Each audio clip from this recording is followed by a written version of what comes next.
మీ దాసుల ద్వారా చక్కటి విలువైన సంగతులు తండ్రి మీరు అందించారని తండ్రి మేము విశ్వసిస్తూ ఉన్నాం. మీ కుమారుడు చాలా కాలానికి మీ మాటలు అందించడానికి తండ్రి ముందుకు వచ్చారు. నాగటి మీద చేయబట్టి వెనుకకు తిరుగువాడు నాకు పాత్రుడు కాదని మీకు సెలవిచ్చాను.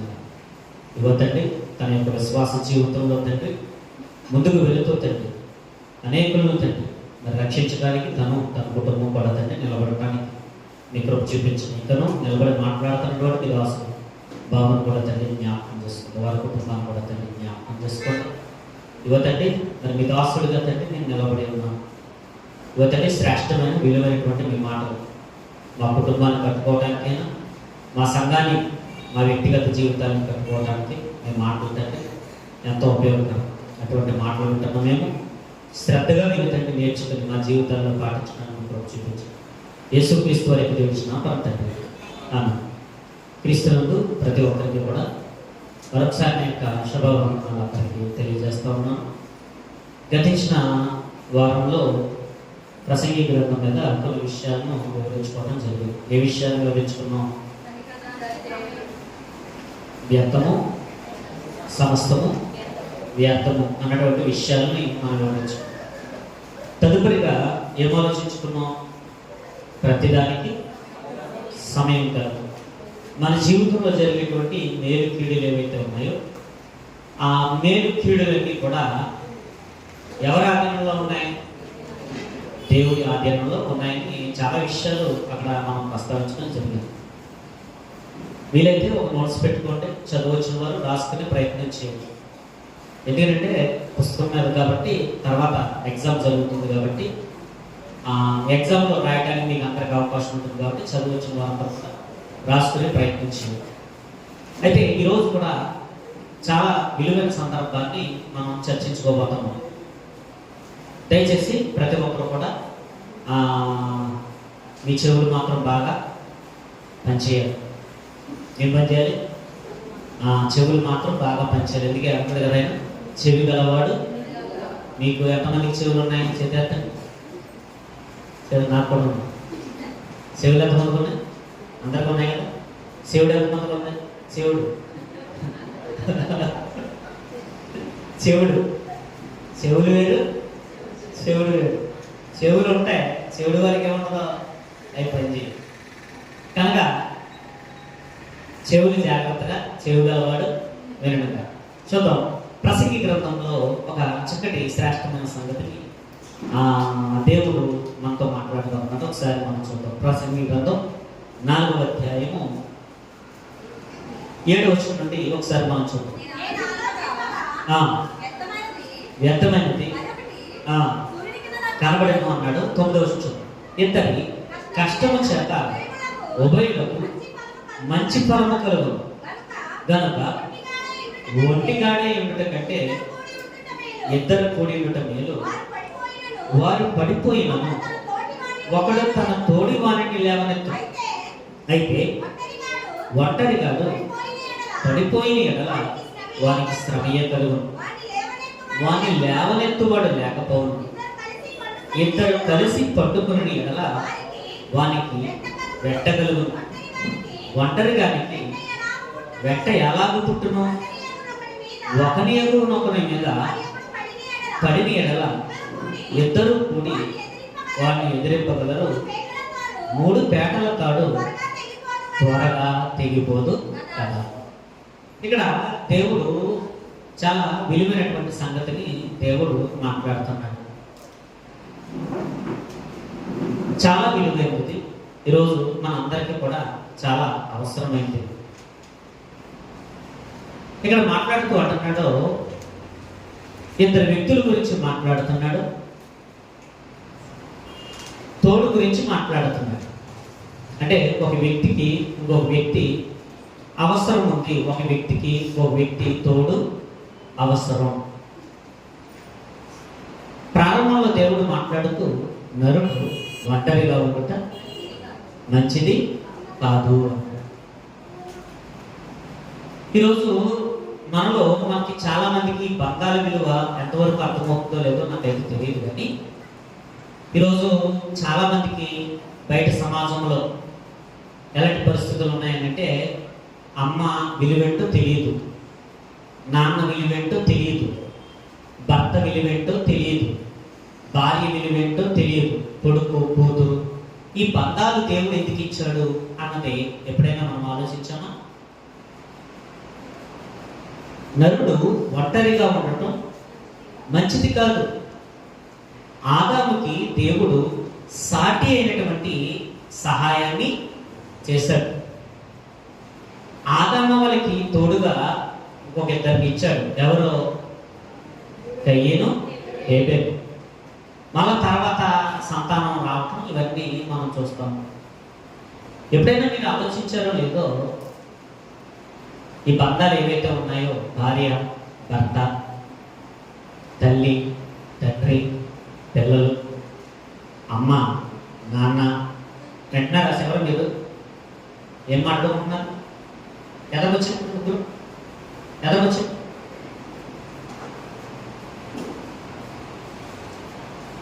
లాస్ట్ మీరు ముగ్గురు ఏం చెప్తానో చెప్పాలి. చెప్పకపోతే ముగ్గురికి బదులు లాస్ట్ మీ ముగ్గురు కూడా లాస్ట్ అయిపోయాక చెప్పాలి. ఎక్కడికొచ్చు? బంధాలు. దేవుడు ఈ బంధాన్ని ఎందుకు ఇచ్చాడు అని అంటే ఒకరినొకరు సంరక్షించుకోవటానికి దేవుడు ఈ బంధాన్ని ఇచ్చాడు. అది స్నేహబంధమైనా కావచ్చు, లేకపోతే దూరపు చుట్టమైనా కావచ్చు, లేకపోతే దగ్గర చుట్టమైనా కావచ్చు. ఈరోజు మనకి బంధాల విలువ మనకి బాగా తెలియదు. ఇక్కడ మాట్లాడుతూ ఏమని మాట్లాడుతున్నాడు అంటే ఒక చక్కటి విషయం మాట్లాడుతాను. వారు పడిపోయిన ఎడల ఒకడు తన తోడి వాడిని ఏం చేస్తాడట? లేవనెత్తుతాడు. అయితే ఒంటరిగాడు పడిపోయిన ఎడల వాడికి శ్రమయే కలుగును అంట. ఈరోజు మన ప్రయాణంలో ఎప్పుడు కూడా నేను ప్రత్యేకంగా ఉండాలి, నేను ఒంటరిగా ఉండాలి, నాకు ఎవరు సంబంధం లేదు, మా అమ్మా నాన్నలు నాకు అవసరం లేదు, లేకపోతే నా భర్త నాకు అవసరం లేదు, లేకపోతే నా భార్య, నా పిల్లలు, నా తల్లి, నా తండ్రి నాకు అవసరం లేదు, నేను ప్రత్యేకంగా ఉండాలి. ఈరోజు చూడండి, కొంతమంది ఒంటరి జీవితానికి బాగా అలవాటు పడతారు. ఒంటరి జీవితాన్ని పక్కన ఎవరు ఉండకూడదు అని అనుకుంటున్నారు. ఇంట్లోంచి ఇప్పుడు వెళ్ళిపోతే బాగున్నా అని అనుకుంటారు.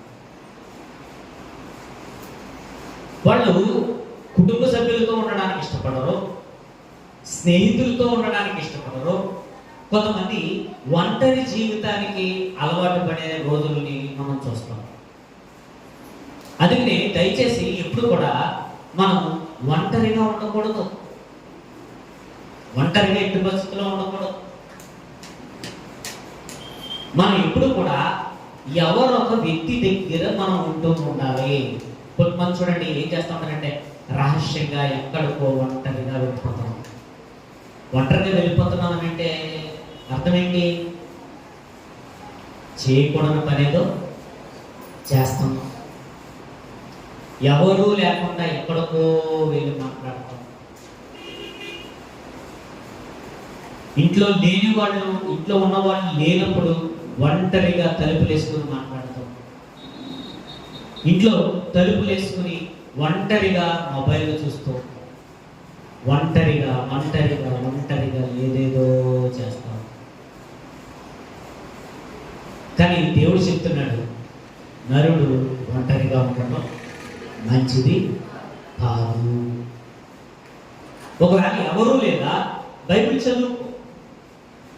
ఎట్టి పరిస్థితుల్లోనూ మనము ఒంటరిగా ఉండకూడదు. ఇంకో విషయం ఏంటంటే మనం ఎక్కడున్నా అన్ని పరిస్థితుల్లో అన్ని సమయాల్లో ఎవరు చూడగలరు మనల్ని? దేవుడు ఖచ్చితంగా చూడగలరు.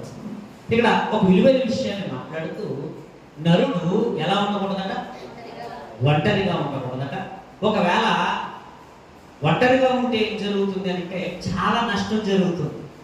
కనుక వాళ్ళు నాకొద్దు, వీళ్ళు నాకొద్దు, నేనుంటే చాలు, నేను బాగుంటే చాలు, నా కుటుంబం బాగుంటే చాలు, నేను ఎవరితోనూ కలవను, లేకపోతే నేను ఒంటరిగానే ఉంటాను. ఈరోజు చాలా మంది ప్రత్యేకత అంటే వాళ్ళు ఎలాంటి విషయాల్లో ప్రత్యేకత కలిగి ఉంటున్నారంటే ఒంటరిగా ఉండడానికి చాలా మంది ఇష్టపడుతూ ఉన్నారు. కానీ బైబిల్ ఏం చెప్తుందంటే నరుడు ఒంటరిగా ఉండడం మంచిది కాదు అని చెబుతూ ఇంకొక మాట మాట్లాడుతున్నాడు. ఇద్దరు కలిసి పొట్టుకుని ఎడల వారికి వెట్ట కలుగును, ఒంటరిగానికి వెట్ట ఎలాగూ కలుగును. ఇద్దరు కలిసి పడుకుంటే ఏం పడుతుందట? వెట్ట.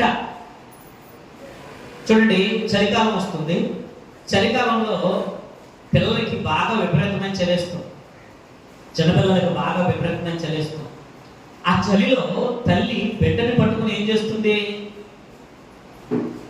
అలా బిడ్డని పట్టుకుని, చిన్న బిడ్డని పట్టుకుని ఏం చేస్తుంది అంటే తల్లి లేకపోతే తండ్రి ఏం చేస్తారంటే అలా పట్టుకుని బిడ్డని ఏం కలిగిస్తారో పిల్లలు ఉనికిపోతూ ఉంటారు, శీతాకాలం ఉనికిపోతూ ఉంటారు. ఒకవేళ ఒంటరిగా కానీ ఆ చిన్న బిడ్డని కానీ వదిలిస్తే ఆ చిన్న బిడ్డ ఏమైపోతాడో? అనారోగ్యానికి గురి కావచ్చు, లేదా కొన్ని పరిస్థితుల్లో చలికి తట్టుకోలేక ఏమైపోవచ్చు. అందుకే చలి ఏమన్నారు? చలి పులి అన్నారు. చలి ఏమన్నారు? పులి అన్నారు. పులి ఏ విధంగా అయితే మొక్క మొక్కల కింద కొరికేస్తుందో చలి కూడా మనిషిని ఏం చేస్తుంది? అందుకే చలి పులి అంటారు. మనిషి గడ్డబట్టుకుపోయి అవయవాలన్నీ కూడా ఏమైపోతాయి. అందుకనే ఇక్కడ ఒక మంచి మాట అంటున్నాడు. ఏమంటే ఇద్దరు కలిసి పండుకుంటే ఏం పుడుతుంది అంటున్నాడు? వెట్ట పుడుతుంది అంటాడు.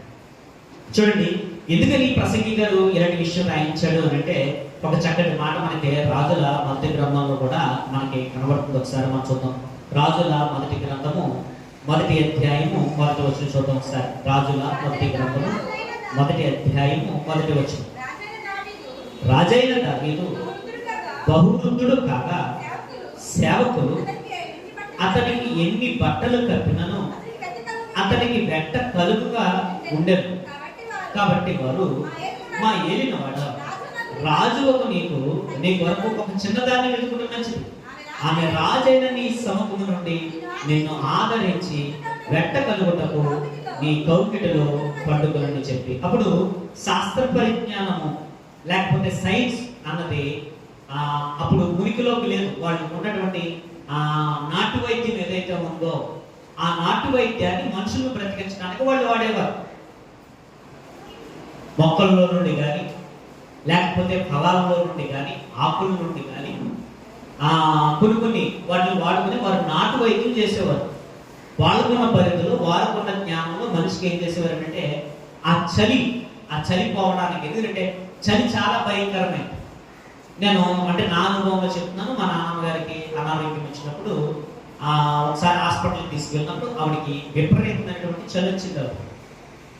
ఆ చలికి వణికిపోయిందంట. ఎన్ని బట్టలు కప్పినా వెచ్చదనం రాదు. ఎన్ని బట్టలు కప్పినామంటే ఎన్ని దుప్పట్లు కప్పినామంటే వెచ్చదనం రాదు. ఇప్పుడు శాస్త్రము అభివృద్ధి చెందింది కనుక దానికి ఒక ఇంజెక్షన్ ఉంటుంది. ఆ ఇంజెక్షన్ ప్రతిసారి వేరు. ఆ చలి వచ్చినప్పుడు మాత్రమే ఆ ఇంజెక్షన్ వేస్తారు. ఆవిడ ఏదో అయిపోతుంది అనుకున్నటువంటి ఆ భయంకరంలో డాక్టర్ గారి దగ్గరికి వెళ్ళినప్పుడు ఆ డాక్టర్ గారు ఏం చేశారంటే ఒక ఇంజెక్షన్ వేశారు. ఆ ఇంజెక్షన్ వేసిన ఒక 5 మినిట్స్కి చల్లారి. మరి అప్పుడు ఆ కాలంలో ఇంజెక్షన్లు ఉన్నాయా? ఇంజెక్షన్ లేవు. అయితే రాజుగారు ఉన్నారు కదా. ఇప్పుడు రాజుగారు చనిపోతే నెక్స్ట్ ఈ రాజ్యానికి రాజు లేడు. అంటే రాజుగా నియమించబడలేదంటే సొలొమోన్ అనుకున్నారు, కానీ సొలొమోన్ ఇంకా పట్టాభిషేకం చేయలేదు. ఒకవేళ రాజుగారు కానీ చనిపోతే తర్వాత చాలా ఇబ్బందులు ఉన్నాయి. ఎందుకంటే బ్రతుకుంటగానే ఆస్తి పంపకాలను జరిగిపోవాలి.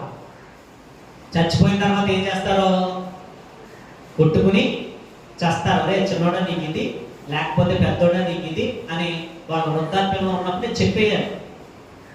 కొంతమందికి ఆస్తులు పెరిగిపోతాయి, బ్రతుకుండగా చెప్పరు. ఒకవేళ వాళ్ళు చచ్చిపోయిన తర్వాత ఏం చేస్తారు?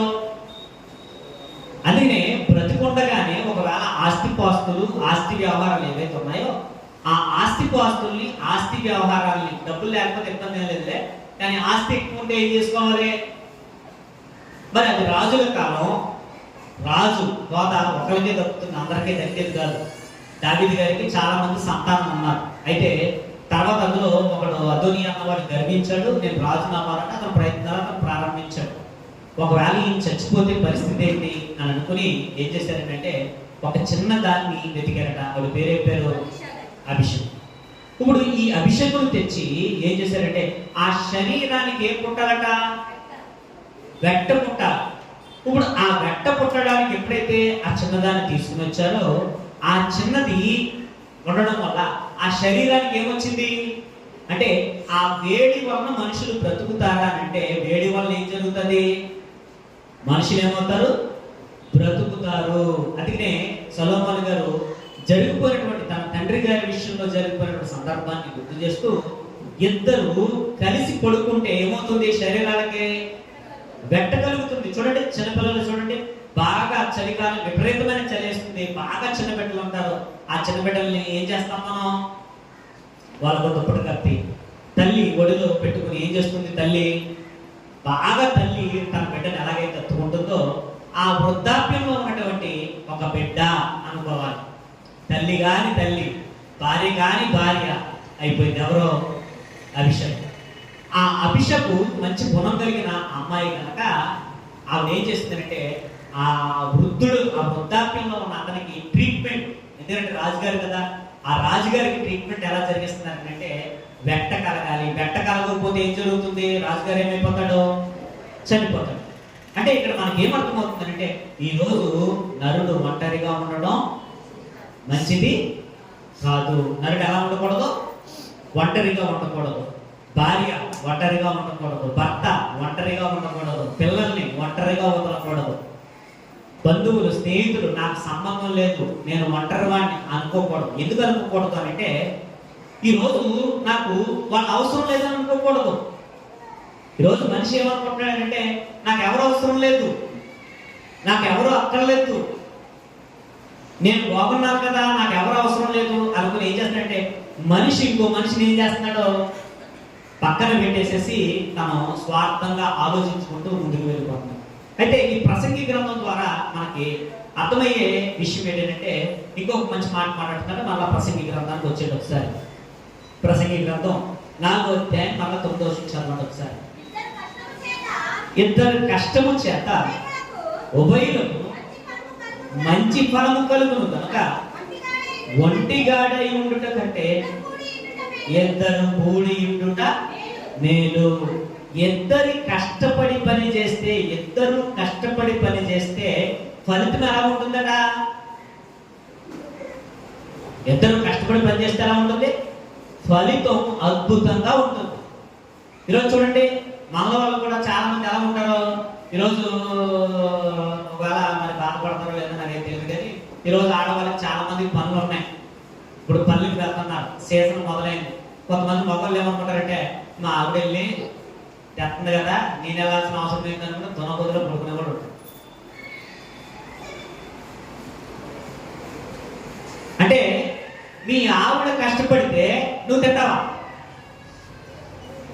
కొంతమంది ఉంటారు భర్తలు ఉదయం నుంచి సాయంకాలం వరకు వెళ్ళి కష్టపడి వస్తారు, వీళ్ళు ఇంటికాడ ఏముండరు, సెల్ ఫోన్ నొక్కుంటూ కూర్చుంటారు. వీళ్ళకి ఇంటికాడ పని ఒక పాట ఏముండదు. అంటే బయటికి వెళ్ళి చేయమని నేను అంటలేదు, ఇంట్లో పనులు కూడా ఉంటాయి. కొన్ని వాళ్ళు నేర్చుకున్నటువంటి చేతి వృత్తులు కూడా ఉంటాయి. కొన్నిసార్లు వాళ్ళ కుటుంబం గడవని పరిస్థితులు కూడా ఉంటాయి. భర్త నానా ఇబ్బందులు పడతాడు. ఇబ్బందులు పడుతుంటే ఈవిడ మాత్రం కౌరులు చెప్తూ కూర్చుంటారు. ఈరోజు ఏమైపోతుందంటే ఇద్దరు కష్టపడాలి. అంటే నేను ఏదో బయటికి వెళ్ళిపోయి ఏదో ఉత్తరించండి అని అంటలేదు, మన దగ్గర అలా అర్థం చేసుకున్నారు. కొంతమంది ఉంటారు మిషన్ కుట్టే వాళ్ళు ఉన్నారు, కొంతమంది ఉంటారు కొన్ని చేతి వృత్తులు ఉంటాయి. ఎక్కడికో బయటికి వెళ్ళి ఉత్తరించాలని అంటారు కానీ ఇంట్లో కొన్ని పనులు ఉంటాయి, బిడ్డలు చక్క పెట్టుకోవాల్సిన పనులు ఉంటాయి. ఇప్పుడు భర్త వెళ్ళి ఉదయం వెళ్ళి కష్టపడతాడు, సాయంత్రం వస్తాడు, కనీసం ఇంట్లో పిల్లలన్నా చక్క పెట్టుకుంటున్నామా? పిల్లలకి ఒక మంచి చెడ్డ నేర్పుతున్నామా? పిల్లలకి ఒక సంస్కారం నేర్పుతున్నామా? ఉదయం పోతాడు, సాయంకాలం వస్తాడు. సాయంకాలం వస్తున్నప్పుడు నువ్వేం చేస్తావు? ఏం చేస్తున్నారు? ఒకరు కష్టపడుతున్నారు, ఒకరు ఏం చేస్తున్నారు? తేరగా కూర్చుంటారు, సెల్ ఫోన్లో కూర్చుంటారు. మెసేజ్లు పెట్టుకుంటా కూర్చుంటారు, మాట్లాడుతూ కూర్చుంటారు. అనవసరమైన ముసలమ్మ ముచ్చట్లని ఆ పిన్నికి, ఆ అక్కకి, ఈ చెల్లికి నీకు పని లేదా? ఈరోజు ఏమో కొంతమంది ఆడవాళ్ళు కష్టపడతంటే దున్నపోతుల్లో ఇంటికాడ ఉండి ఆ మొక్కే, ఈ రొట్టె, ఈ రొట్టె. ఈరోజు ఉభయ కష్టం. భార్యాభర్తలుగా ఒక కుటుంబం నిలబడాలి అంటే భార్యాభర్తలు ఏ విధంగా ఉండాలంటే ఒకసారి ఆలోచించు. భార్యాభర్తలే కాదు, ఇక్కడ తండ్రి కష్టపడతాడు, తల్లి కష్టపడుతుంది, ఇంట్లో ఉన్న కొడుకు ఏం చేస్తూ ఉంటాడో చూస్తున్నాం. మన కుర్రోళ్ళు మ్యాక్సిమం చేసి పని. కొంతమంది మన కుర్రోళ్ళు ఏం చేస్తున్నారు, అమ్మ ఏం చేస్తున్నారు, వీళ్ళేమో అమ్మా నాన్న కష్టపడతారు, గొడ్లకు కష్టపడతారు, అమ్మా నాన్న ఇద్దరు కష్టపడతారు. వీళ్ళకి బట్టలు కొనాలి, బైకులు కొనాలి, సెల్ ఫోన్లు కొనాలి. వాళ్ళు కష్టపడుతున్నారు, పిల్లలు ఏం చేస్తున్నారు, తింటున్నారు, తిరుగుతున్నారు. వీళ్ళకి ఏ పని లేదు కనుక పని లేనాడు ఏం చేస్తాడు తెలుసు. ఇంకా పనికి మాలని మనకు తెలుసు, ప్రత్యేకంగా ఎవరికి చెప్పాల్సిన అవసరం లేదు. ఈరోజు విలువైన విషయాలు చెప్తున్నా, జాగ్రత్తగా ఉంటే. ఈరోజు ఒకరు పడిపోతే, ఒకవేళ భర్త కానీ పడిపోతే భార్య ఏం చేస్తుంది, లేవనెత్తడానికి అవకాశం ఉంటుంది. ఒకవేళ భార్య కానీ పడిపోతే భర్త ఏం చేయడానికి ఉంటుంది, లేవనెత్తడానికి అవసరం. ఒకవేళ తండ్రి కానీ పడిపోతే తల్లి ఏం చేస్తుంది, లేవనెత్తుతుంది. ఒకవేళ కొడుకు పడిపోవచ్చు, లేకపోతే తండ్రి పడిపోవచ్చు. ఒకవేళ పడిపోయినప్పుడు మిగిలిన వారు ఏం చేయొచ్చు, చేయబట్టుకుని లేపడానికి అవకాశం ఉంది. ఇక్కడ మాట్లాడుతూ అంటున్నాడు, ఒకరి తోడు ఒకరికి అవసరం. ఈరోజు దేవుడు మనకు బంధాలు ఎందుకు ఇచ్చాడు అని అంటే, ఈరోజు కుటుంబ బంధాలు ఎందుకు ఇచ్చాడనంటే, ఒక కూతురు అన్న బంధం నీకు ఎందుకనంటే, ఒక కూతురుగా నీ కుటుంబాన్ని నువ్వేం చేయాలి, నిలబెట్టాలి. ఒక కొడుకుగా నువ్వేం చేయాలి, నీ కుటుంబాన్ని ఒక భర్తగా, ఒక భార్యగా, ఒక అన్నగా, ఒక తమ్ముడుగా, ఒక చెల్లిగా మన కుటుంబాలను మనం ఏం చేసుకోవాలి చెప్పండి. మనం నిలబెడుతున్నామా, పడిపోయేలాగా మనం ఉంటున్నామా? మనం ఆలోచించుకునే ప్రయత్నం చేద్దాం. బైబిల్లో ఒక చక్కటి సందర్భం. ముగ్గురు ఉన్నారు, ఆ ముగ్గురు కూడా ఒకే కడుపును పుట్టారు, భక్తులు కడుపును పుట్టారు. వాళ్ళ జీవితాల్లో జరుగుతున్నటువంటి ఒక చక్కటి యథార్థమైన సంఘటన మరి మీకు జ్ఞాపకం చేయాలని నేను అనుకుంటున్నాను. ఒకసారి మనం చూద్దాం, బైబిల్లోకి వెళ్ళి మనం ఆలోచించే ప్రయత్నం చేద్దాం. నిర్గమకాండము 2వ అధ్యాయము, నిర్గమకాండము 2వ అధ్యాయము మొదటి వస్తుంది. ఒకసారి మనం చూద్దాం. లేవి వంశస్థుడు ఒకడు వెళ్ళి లేవి కుమార్తెను వివాహం చేసుకుని ఆ స్త్రీ గర్భవతి కుమారుడు కని వాడు సుందరుడైనట్టు చూసి 3 నెలలు వాడిని దాచలేక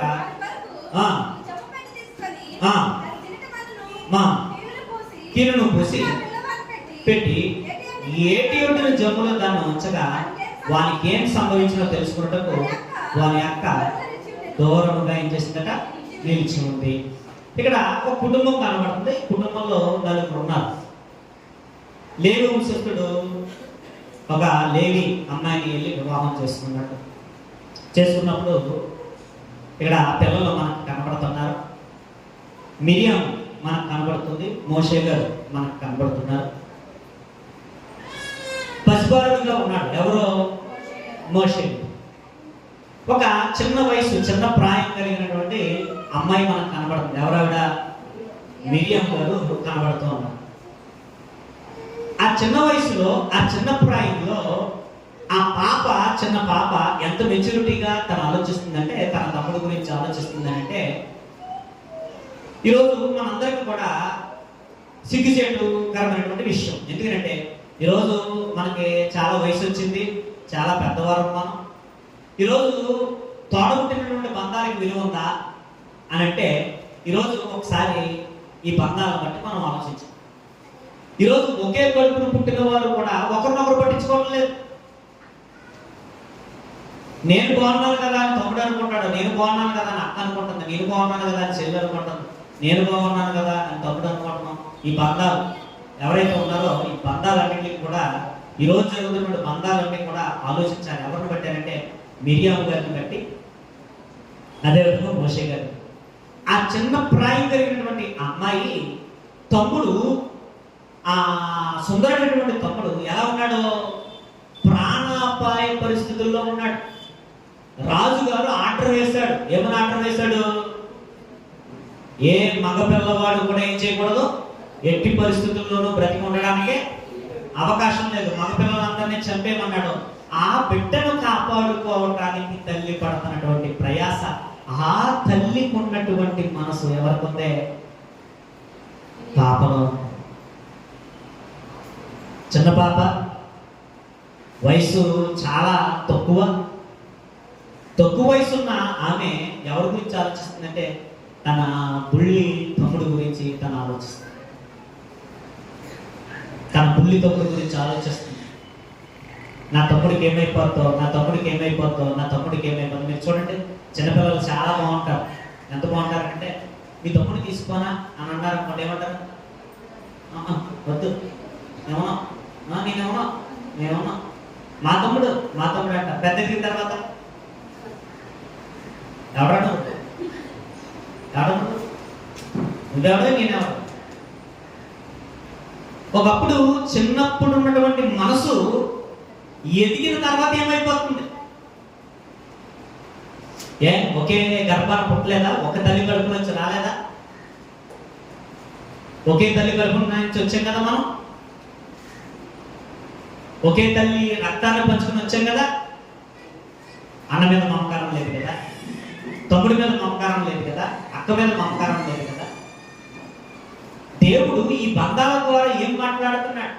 ఈరోజు నా చెల్లి నాకు అవసరం లేదు, నా అక్క నాకు అవసరం లేదు, నా అన్న అవసరం నాకు లేదు, నా తమ్ముడు అవసరం నాకు లేదు, నా స్నేహితుడు ఇప్పుడు దాకా చట్టపట్టాలు తిరిగారు, ఏదో ఇబ్బంది అవుతుంది, ఆడ అవసరం లేదు, స్నేహితుడు అవసరం లేదు, నేను ఒంటరిగానే ఉంటాను, వాళ్ళ నాకు సంబంధం లేదు, నీకుండ నీదే, నాకుండ నాదే, పోలే ఎవరికుంట ఆలదే, పోలే ఎవరికుంట ఆలదే వీళ్ళు మాట్లాడుకుంటున్నారా? కొండలు పగిలేదా గొడవలేదు. ఈరోజు ఒకవేళ ఇబ్బందులు బట్టి ఎవరికొండ వాళ్ళు వండుకున్నా, కొన్ని పరిస్థితులు బట్టి, ఎందుకంటే ఒకప్పుడు ఉమ్మడి కుటుంబాలు అంటే ఈరోజు ఉమ్మడి కుటుంబాలు ఉండడం లేదు, లేకపోతే కొండ వదిలిపోతారు. అసలు ఐటీ పరిస్థితుల్లో ఉంటారు. ఆవిడకి ఒక ఇష్టం, ఈవిడికి ఒక ఇష్టం, అయ్యగారికి ఇష్టం, ఈ అయ్యగారికి ఇష్టం. ఎందుకంటే ఈరోజు ఎవరి ఇష్టాలు వాళ్ళు అయిపోయి, ఎవరి గొడవలు వాళ్ళు అయిపోయి ఏం చేస్తున్నారు? ఈరోజు అన్నకి వాల్యూ లేదు, తమ్ముడికి వాల్యూ లేదు, అక్కకి వాల్యూ లేదు. ఈరోజు దేవుడు మనకి ఎందుకు ఇచ్చాడు బంధాలు? నరుడు ఒంటరిగా ఉండడం. నీకు బంధాల విలువ తెలియాలంటే నీకు ఒక సూత్రం చెప్తాను. దేవుడు ఒక సూత్రం చెప్తున్నాడు. ఒకవేళ నువ్వు ఒంటరిగా ఉండాలి అని అనుకుంటున్నావా? నీకు ఎవరు అవసరం లేదు అనుకున్నావా? అండమాన్ దీవుల్లో నేరస్తుల్ని శిక్షిస్తూ ఉంటారు, ఒంటరిగా వదిలేస్తారు. అక్కడ ఏముండవు. ఒకసారి అక్కడికి వెళ్ళిపో, ఒక వారం రోజులు ఉంటురా, బంధాలు ఏంటో నీకు అర్థమవుతుంది. నాకు అర్థమవుతుంది, నీకే కాదు నాకు కూడా అర్థమవుతుంది. ఒకవేళ మనం ఒంటరి అయిపోయినప్పుడు దాని విలువ తెలుస్తుంది. దేవుడు మాట్లాడుతూ అంటున్నాడు, చక్కటి విషయం మాట్లాడుతున్నాడు, నరుడు ఒంటరిగా ఉండడం మంచిది కాదు. ఒకవేళ ఎవరికైనా ఏదైనా ఇబ్బంది వచ్చినప్పుడు ఆ ఇబ్బందుల్లో నుండి మనల్ని కాపాడేవాళ్ళు ఎవరు? మనం పరామర్శించే వాళ్ళు ఎవరు? మనకు సహాయం చేసేవాళ్ళు ఎవరు? ఈరోజు బంధాలను ఎందుకు దూరం చేసుకుంటున్నారు? పెళ్లి కానంత వరకు బాగుంటారండి, పెళ్లి అయిన తర్వాత వచ్చాడు దరిద్రం. వీడొచ్చాడు, పెళ్ళి అయిపోయిన తర్వాత వచ్చాడు, మీ అమ్మనంతా మాట్లాడదు, మీ అన్నతో మాట్లాడు, సీరియల్ దాని ఎందుకు మాట్లాడకూడదు? అమ్మతో ఎందుకు మాట్లాడకూడదు? నాన్నతో ఎందుకు మాట్లాడకూడదు? ఏంటి నీ పుట్టుకోగలం? బంధాల విలువ తెలియకుండా అన్నతో మాట్లాడద్దు, తమ్ముడితో మాట్లాడద్దు, అక్కతో మాట్లాడద్దు, చెల్లితో మాట్లాడద్దు, అమ్మతో మాట్లాడద్దు. ఎందుకు మాట్లాడుతున్నావు? మాట్లాడితే నా బొమ్మ పెట్టకంట. ఏమైపోవాలి చెప్పండి? దారి ఏమైపోవాలి? ఇటు పుట్టిన మీద మమకారం వదులుకోవాలా? ఇటు కట్టుకున్న నిన్ను వదులుకోవాలా? కట్టుకున్న నిన్ను వదులుకోవాలా? కన్న తల్లిదండ్రులు వదులుకోవాలో తెలియక నలిగిపోతున్నటువంటి భార్యలు ఎంతోమంది ఉన్నారు, నలిగిపోతున్నటువంటి భర్తలు ఎంతోమంది. ఈరోజు మాకు ఒకరి అవసరం నాకు లేదు, ఎవరి అవసరం నాకు లేదు అని చెప్పేసి ఏమనుకుంటున్నారంటే ఎవరికి వాళ్ళు సెపరేట్ అయిపోతున్నారు. బంధాలను ఏం చేసుకుంటారంటే, కాపాడుకోవాల్సిన బంధాలను ఏం చేసుకుంటున్నారు? పాడు చేసుకుంటున్నారు. చూడండి, మిరియం ఏం చేస్తుంది అంటే ఆ చిన్న వయసులో ఆ పాప ఎలాంటి ఆలోచన చేస్తుంది అంటే చూడండి ఒకసారి, చూద్దాం 5వ వచనంలో చూడండి ఒకసారి. 4వ వచనం, వానికి ఏమి సంభవించునో తెలుసుకున్నటకు వాని అక్క దూరంగా నిలిచిండెను. ఫరో కుమార్తె స్నానము చేయుటకు ఏటికి వచ్చాను. ఆమె పనికత్తులు ఏటి ఒడ్డును నడుచుకుండగా ఆమె నాచులో నా పెట్టుని చూసి తన పరిగెత్తును ఆమెను పెంపించి దాన్ని తెప్పించి తెరచి చూసినప్పుడు ఆ పిల్లవాడు ఏడ్చుండగా వాని ఎందుకు కనికరపడి వీడు హెబ్రీయుల్లో ఒకడను. అప్పుడు వాని యొక్క ఫరో కుమార్తెతో, నీ కొరకు ఈ పిల్లవాడిని పెంచుటకు నేను వెళ్ళి హెబ్రీ స్త్రీలలో ఒక దానిని పిలుచుకుని వస్తున్నా అని అడిగాను. చూడండి, తన బుల్లి తమ్ముడి మీద ఎంత మమకారమో, తన బుల్లి తమ్ముడి మీద ఎంత మమకారమో చూడండి, ఆ బిడ్డ మీద ఎంత మమకారమో చూడండి. వెళ్ళి రాజకుమార్తెకి ఎంత సాహసం అండి. రాజకుమార్తెతో మాట్లాడడం అంటే చిన్న విషయం అనుకుంటున్నారా? అధికారులతో మాట్లాడడం అంటే చిన్న విషయం కాదు. ఎంత చొరవ తీసుకుని వెళ్ళిపోతుందో చూడండి తన తమ్ముడి కోసం. ఎంత చొరవ తీసుకుని వెళ్ళిపోతుందో. చొరవ తీసుకుని వెళ్ళి, ఏమండి మేడం గారు మీకు మాట చెప్పమంటారా? అబ్బాయి బాగున్నాడు కదా, చాలా బాగున్నాడు, మీ కొరకు ఏమైనా పెంచుదామా అని అడుగుతుంది. ఆవిడ లేదు ఆలోచన. ఎవరు పుట్టిస్తున్నారు? మిరియం చూడండి, ఆ చిన్న వయసులో తన యొక్క తమ్ముడు కోసం ఎంత అలాగా ఆలోచిస్తుంది. ఎవరు తీసుకొచ్చింది వల్లనే? తల్లిని తీసుకొచ్చి ఏం చేసింది? దాదిలా చేసింది. మోషే గారు దేవుడు ప్రణాళికలో ఉన్నవాడే, దేవుడి ప్రణాళికలో ఉన్నాడు కదా. అలాగే నీకెవరు అవసరం లేదా?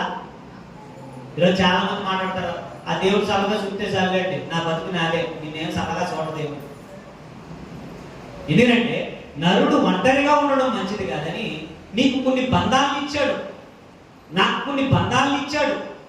ఈరోజు మనం ఏమనుకుంటున్నామంటే అత్తగారు అవసరం లేదు, మామగారు అవసరం లేదు, కొంతమందికి ఏమో కోడలు అవసరం లేదు, కొంతమందికి ఏమో పిల్లల అవసరం లేదు, కొంతమందికి ఏమో కష్టపడి సంపాదించిన భర్త అవసరం లేదు, కొంతమందికి ఏమో భార్య అవసరం లేదు.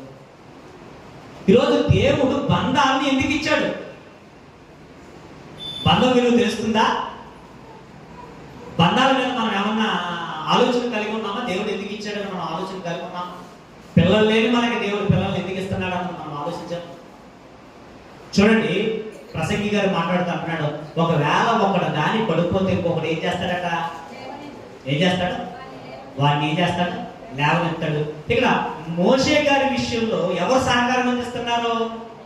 మిరియాము గారు సహకారం అందిస్తున్నారు. తర్వాత చూద్దాం, ఆరోన్ గారి గురించి కనపడుతుంది. తన అన్న అయినటువంటి ఆరోన్ గారి గురించి మాట్లాడుతూ ఏమని మాట్లాడుతున్నాడో నిర్గమకాండము 3వ అధ్యాయము 13 నుంచి ఒకసారి మనం చూద్దాం. మోషే చిత్తగించుము, నేను ఇశ్రాయేలు యొక్కకు వెళ్ళి వారిని చూచి పంపినని చెప్పగా అడిగిన కదా వారితో నేనేం చెప్పవలను? అంటే మోషే గారు పెద్దవాడైపోయాడు, ఇవన్నీ విషయాలు మనకు తెలుసు, మీకు క్లుప్తంగా చెప్పుకుంటా వెళ్ళిపోతున్నాను, మీరు అర్థం చేసుకోండి. ఇప్పుడు మోషే గారు పెద్దవాడైపోయినప్పుడు ఆ దేవుడు ప్రత్యక్షమై వెళ్ళమని చెప్పాడు. అప్పటికే తనకు వివాహం అయిపోయింది. అయితే ఏం జరుగుతుందంటే మోషే గారిని ఇశ్రాయేల్ ప్రజలను రక్షించడానికి వెళ్ళమన్నప్పుడు ఈయన ఏం చేస్తున్నాడు? మారం చేస్తున్నాడు. ఎలాగా? నేను వెళ్ళను, నాకు అంత సామర్థ్యం లేదు, నా నాలిక నత్తి, నేను మాట్లాడలేను, నువ్వు ఎవరినన్నా పంపుకో కానీ నన్ను మాత్రం ఎట్టి వస్తువులు ఏం చేస్తున్నాడు? పంపతన్నప్పుడు దేవుడు మాట్లాడుతూ ఇంకా ఒక సందర్భం చూడండి, 4వ అధ్యాయం 11వ వచనానికి వచ్చేది ఒకసారి. అందుకతడు, అయ్యో ప్రభువా, నీవు పంప తలంచిన వారిని పంపమనగా ఆయన మోషే మీద కోపపడి, లేవీయుడకు నీ అన్న అయిన అహరోను లేడా? అతను బాగా మాట్లాడగలడని నేను ఎరుగుతున్నాను. ఇదిగో అతడు నిన్ను ఎదుర్కొని వచ్చుచున్నాడు, అతడు నిన్ను చూసి తన హృదయం మంది సంతోషించును. నీవు అతనితో మాట్లాడి అతని నోటికి మాట్లాడించవలను, నీ నోటికి అతని నోటికి తోడేంటి బోధించదును. అతడు ఏం చేస్తాడు? కొంచెం వాటర్. అతడు నీకు నోరుగా ఎలా ఉంటాడో ఉంటాడు, నీవు అతనికి ఎలా ఉంటావు? ఎలా ఉంటావు? దేవుడిగా నువ్వు ఉంటావు. అంటే ఇప్పుడు మోషే గారు కలమన్నప్పుడు ఏం స్వామి చెప్తున్నాడు? అయ్యో ప్రభువా,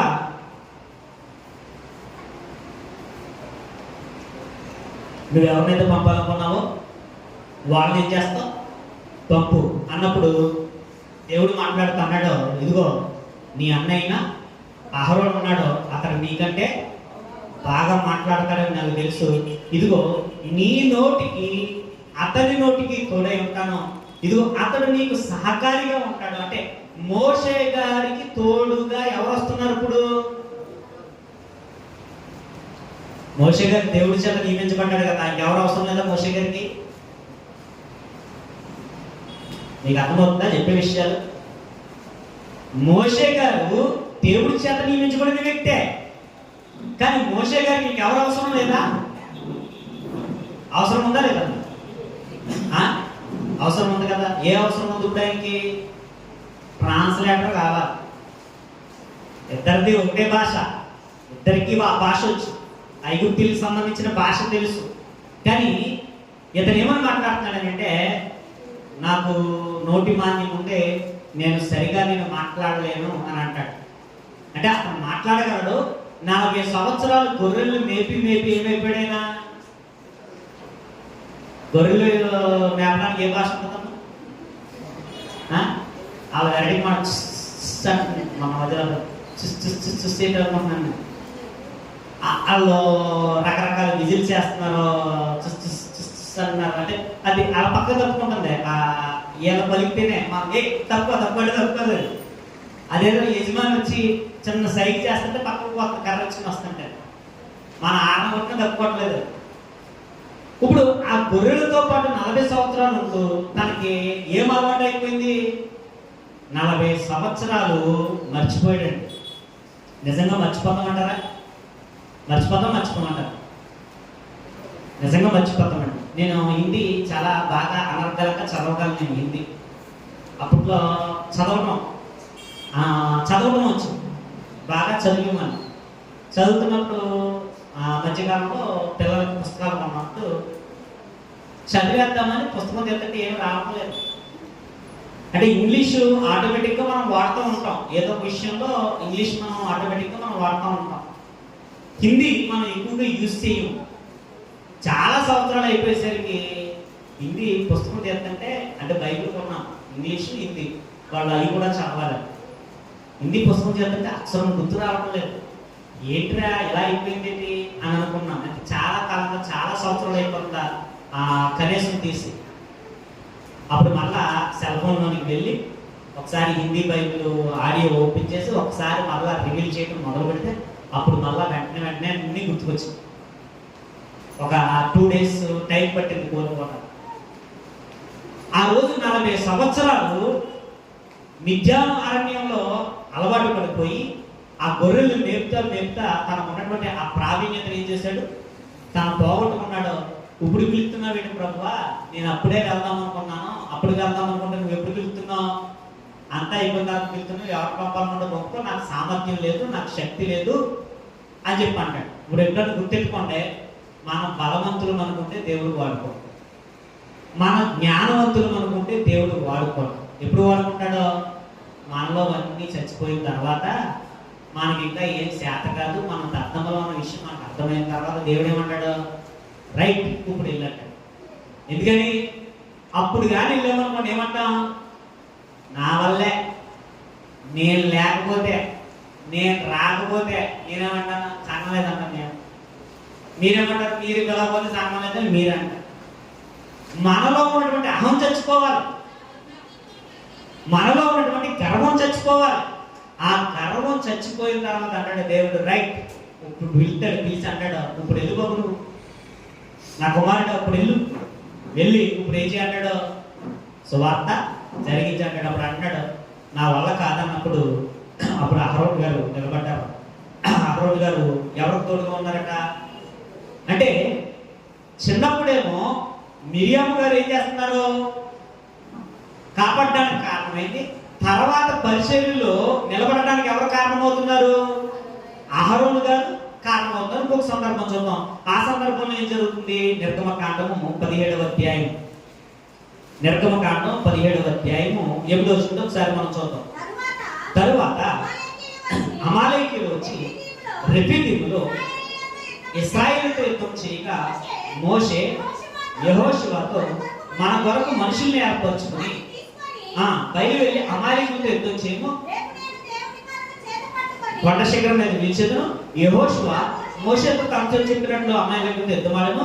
మోషే అహరోను హూరు అని వారు ఆ కొండ శిఖరం ఎక్కి మోషే తన చెయ్యి పైకెత్తినప్పుడు ఇశ్రాయేలు గెలిచిది. మోషే తన చెయ్యి తిప్పినప్పుడు అమాలేకీయులు గెలిచిది.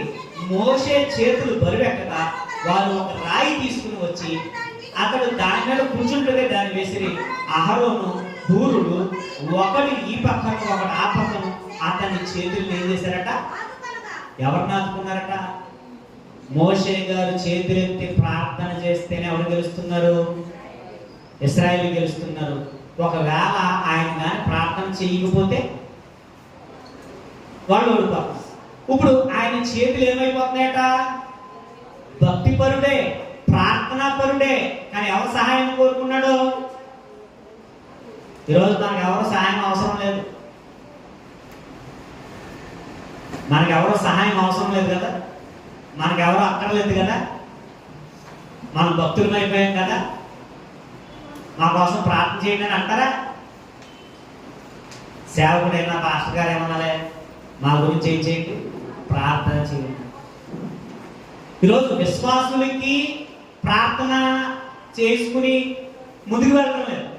ఈరోజు కొంతమంది కూడా ఏమనుకుంటారంటే మనకు కూడా ఇంకెవరు అవసరం లేదు అని అనుకుంటున్నారు. మోషే అంతటి వాడికి ఎవరు అవసరమయ్యారు? అహరోను హూరులు ఏమయ్యారు? అవసరమయ్యారు. ఎందుకంటే ఇద్దరు అతనో పక్కన ఇతనో పక్కన ఉండి ఆ చేతుల్ని ఏం చేశారట? చెయ్యెత్తారట. చెయ్యెత్తినప్పుడు ఏమండి ఆ ఇశ్రాయేలు దేశం గెలిచింది. యుద్ధంలో ఏమైంది? విజయం సాధించింది. అంటే చూడండి, మిరియాము గారిని చూడండి, బాల్య స్థితిలో మిరియాము గారు కాపాడారు. అతని యొక్క పరిచర్య జీవితంలో ఎవరు నిలబడుతున్నారు? మిరియాము గారు, అహరోను గారు, ఇంకో పక్కన ఎవరు నిలబడుతున్నారు? హూరు నిలబడుతున్నారు. అంటే మనం ఒంటరిగా ఉండటం మంచిదా? మనకి ఇంకొకరు తోడు అవసరం ఉందా లేదా? మరి మనం ఏమనుకుంటున్నాం? నేను నాతో మాట్లాడండి, నాతో అలాగే లేవండి, జట్టు పీసండి, చిన్నపిల్లల్లో మాట్లాడతారు, జట్టు పీసా, జుట్టు కొట్టుకుంటారా? జట్టు పీసా, చిన్నపిల్లల్లో మాట్లాడుకుంటున్నాం. ఈరోజు ఒకరి గుమ్మంలోనికి ఒకరు వెళ్తానికి మరి ఎన్నిసార్లు వాక్యాలు వింటారో, ఎన్నిసార్లు నేర్చుకుంటారు? ముసలోళ్ళు వచ్చేదాకా నేర్చుకుంటారు అంటారు. ఇంకా అవసరం లేదా? తోడబుట్టినోడు అవసరం లేదు, స్నేహితుడు అవసరం లేదు, మనకి ఇంకెవరు అవసరం కూడా మనకి లేదు. మనకి ఎవరు అవసరం లేదు, మనకి ఎవరు అవసరం లేదు. మనం ఉన్నాం కదా, ప్రస్తుతానికి మనం బాగున్నాము కదా అనుకుంటే ఒకవేళ బాగోలేని రోజు వస్తే అప్పుడు అర్థం నన్ను పట్టించుకోలేదు. మరి నువ్వు పట్టించుకున్నావా? ఇప్పుడు బాగున్నావు, తర్వాత బాగున్నావు అంటానికి ఏమైనా అవసరం ఉందా? ఆ అవకాశం ఏమైనా ఉందా? ఇప్పుడు బాగున్నావు కదా అని తర్వాత బాగుంటావన్న గ్యారెంటీ మనకుందా? ఇప్పుడు క్లిష్ట పరిస్థితి ఏమో బాల్య స్థితిలో ఉన్నప్పుడు మోషే గారిది, పరిచర్యలో ఉన్నప్పుడు క్లిష్ట పరిస్థితి ఏమో మోషే గారిది. తర్వాత మిరియాము అహరోనుడికి కొన్ని క్లిష్టమైన పరిస్థితులు వచ్చినాయి. ప్రసంగి గారు ఏమని మాట్లాడుతున్నారంటే, ఇద్దరు కూడితే ఏం జరుగుతుంది? ఇద్దరు శరీరాలు కలిస్తే ఏం జరుగుతాయి? వెట్టగలుగుతుంది. ఒకవేళ ఒక వ్యక్తి పడిపోతే ఒక మనిషి ఏం చేస్తాడు? లేవనెత్తడానికి అవకాశం ఉంది. ఎలాగా అన్నది ఒకసారి మనం చూద్దాం. ఆ సందర్భం కూడా మనం చూస్తూ సంఖ్యాకాండము 12వ అధ్యాయము, సంఖ్యాకాండము 12వ అధ్యాయము 1వ వచనం ఒకసారి మనం చూద్దాం. మోషే కూషు దేశపు స్త్రీని ఆ స్త్రీని బట్టి మిరియాము అహరోనులు అతనికి విరోధముగా మాట్లాడి వారు మోషే చేత మాత్రమే యెహోవా పలికించిన ఆయన మా చేత పలికింపలేదని చెప్పగలగా ఎవరు విన్నారట? దేవుడు చెప్తున్నాడు కదా, ఒక వ్యక్తి పడిపోతే ఇంకో వ్యక్తి ఏం చేయొచ్చు? ఏం చేయొచ్చు చెప్పండి? ఇద్దరు కష్టపడుతున్నారు అనుకోండి, కుటుంబం అంతా కష్టపడుతుంది అనుకోండి, ఒకవేళ ఇంకొక వ్యక్తి పడిపోతే మిగిలిన వాళ్ళంతా కలిపి ఏం చేయొచ్చు? నిలబెట్టడానికి అవకాశం ఉంటుంది. అదే ఒంటరిగా ఉండి పడిపోతే ఎవరైనా వస్తారా? వద్దనుకోకుండా, ముఖ్యంగా ఆడవాళ్ళు చెప్తున్నాను జాగ్రత్త, తోడు కోడలు చెప్తున్నాను జాగ్రత్త. అవసరం లేదనుకుంటున్నాను, అర్థమవుతుందా? తోడు కోడలు ఎందుకు చెప్తున్నానంటే వీళ్ళకే ఎక్కువగా దరిద్రం ఉండి ఎవరుతానంటే వీళ్ళకే ఉంటాం, ఇంకెవరికే ఉండవు. అన్నదమ్ముల కన్నా ఎక్కువగా దౌర్భాగ్యమైన పరిస్థితులు ఎవరు ఉంటారో వీళ్ళే. భర్త శత్రువులు ఎవరు ఉన్నారంటే భూమి మీద ఇండియా పాకిస్తాన్ కాదు, వీళ్ళే. కనుక జాగ్రత్త, ఇలా అన్నాను అనుకోకుండా అర్థం చేసుకున్న పరిస్థితులు బట్టి చెప్తున్నాను. మాకు ఒకరి అవసరం మాకు లేదు, ఈరోజు మేము బాగున్నాం కదా, ఈరోజు మేము ఎవరిని పట్టించుకోము, మాకు ఎవరు అవసరం లేదు అని అనుకుంటే, ఒకవేళ భార్య పట్టించుకోకపోతే, ఒకవేళ భర్త పట్టించుకోకపోతే, ఒకవేళ అన్నదమ్ములు ఒకరినొకరు పట్టించుకోకపోతే, పిల్లరా దేవుడు అంటున్నాడు, ఒకవేళ ఒంటరిగా ఉండి పడిపోతే ఆ ప్రయోజనం లేదు. ఆ రోజు దావీదు గారికి అభిషేక్ గారు లేకపోయి ఉంటే దావీదు గారు బతుకుందుడా? అంటే దావీదు గారు బతుకుంటానంటే వెట్టకరగడానికి ఎవరు అవసరమయ్యారు? అభిషేక్ అవసరమయ్యాడు. ఈరోజు మనకి కూడా మనము ఒంటరిగా ఉండడానికి మనం ఉండకూడదు, మనం ఇష్టపడకూడదు. మనము బంధాలతో మనం ఏం చేయాలి? దేవుడు ఇచ్చినటువంటి బంధాలతో మనం బలపడాలి. నీ తోడబుట్టిన తమ్ముడు, నీ తోడబుట్టినటువంటి అన్నయ్య, నీ తోడబుట్టినటువంటి అక్క, తోడబుట్టినటువంటి చెల్లి, లేకపోతే నా గర్భాన్ని పుట్టుకొచ్చినటువంటి నా తల్లి గర్భాన్ని పుట్టించుకొచ్చాను నేను, ఆవిడ నా తల్లి. ఈరోజు నా తల్లి అవసరం లేదు, లేకపోతే నా తండ్రి అవసరం లేదు, నాకు బంధుత్వాలు అవసరం లేదు. భార్యలు వచ్చిన తర్వాత ఇలాంటి పనికి మారిన చెత్త కబుర్లు ఎవరో చెప్పకండి. ఇలాంటి పనికి మారిన కబుర్లు చెప్తే పిల్లరా మనం చాలా చాలా నష్టపోతాం, చాలా చాలా నష్టం. చూడండి ఇక్కడ ఏం జరుగుతుందంటే, మిరియాము గారు తప్పిపోయారు, మిరియాము గారు పడిపోయారు. మోషే గారి విషయంలో నచ్చని పని, వాళ్ళకి నచ్చని పని చేశాడని దేవుడు ఎన్నుకున్నటువంటి వ్యక్తి మీద ఏమేయడం మొదలు పెట్టారు వీళ్ళు? మిరియాము ఆరోను కూడా అచ్చయం వచ్చేసింది. ఏ అచ్చయం? నేను లేకపోతే నా తమ్ముడికి ఏం లేదు అనుకుంటాం, మరి నాకు తెలియదు బతుకులేదు అనుకుంటాం. ఈరోజు కొంతమంది కూడా అలాగే లెక్క అనుకుంటారు, నేను లేకపోతే ఏం లేదు అనుకుంటారు, బతుకు లేదు అనుకుంటారు. కానీ మోషే గారి గురించి అలా అనుకోవడానికి లేదు. ఎందుకంటే ఐగుప్తు సింహాసనాన్ని ఏమనుకున్నాడు? కాలదన్నుకుని వచ్చిన వాడిని ఎంత గౌరవించాలంటే, ఐగుప్తు సింహాసనాన్ని కాలదన్నుకుని వచ్చాడంటే ఎంత గౌరవించాలి మోషే గారిని? మోషే గారి విలువ గుర్తించకుండా ఇద్దరు ఇష్టం మాట్లాడారు. దేవుడు విన్నాడు. దేవుడు విన్న తర్వాత ఒక రోగాన్ని పంపాడు. ఏంటా రోగం? కుష్టు రోగం. దేవుని పిల్లల్ని ఒకవేళ అంటే యథార్థంగా ఉన్నవారిని అంటే కొన్నిసార్లు ఎలాంటివి కూడా వచ్చేసే అవకాశాలు ఉన్నాయి. ఏమో అది ఏ రూపంలో వస్తుందో మనకి తెలియదు. కనుక మనం జాగ్రత్త ఉండాలి. ఎప్పుడైతే అన్నారో అన్నప్పుడు చూడండి, ఆ పడిపోయినటువంటి తన యొక్క సహోదరి మీద ఎంత ప్రేమ చూడండి. ఒకనాడు అక్క ఎటువంటి ప్రేమ అయితే చూపించిందో, మరలా తమ్ముడు ఎటువంటి ప్రేమను చూపిస్తున్నాడో. ఒకరోజు అక్క ఎటువంటి ప్రేమ అయితే చూపించిందో, మరలా ఆ కృతజ్ఞత కలిగినటువంటి మోషేకి తెలియదా? తన బాధ్యత ఎలా జరిగిందో తనకు తెలియదా? తన అక్క తనని ఎలా కాపాడిందో తనకు తెలియదా? అంటే తెలుసు. మోషే గారు కృతజ్ఞత కలిగిన వాడు, ఉప్పు తిన్న విశ్వాసం కలిగిన వాడు, ఆ కృతజ్ఞత కలిగిన వాడు కనుక, ఆ విలువలు తెలిసిన వాడు కనుక పడిపోయినటువంటి తన సహోదరికి ఎలా చెయ్యందిస్తున్నాడో ఒకసారి మనం చూస్తే, అహరోను నిమిత్తం ఎలా చెయ్యందిస్తున్నాడో ఒకసారి మనం చూస్తే 11వ చూడండి. ఒకసారి 11 చూడండి.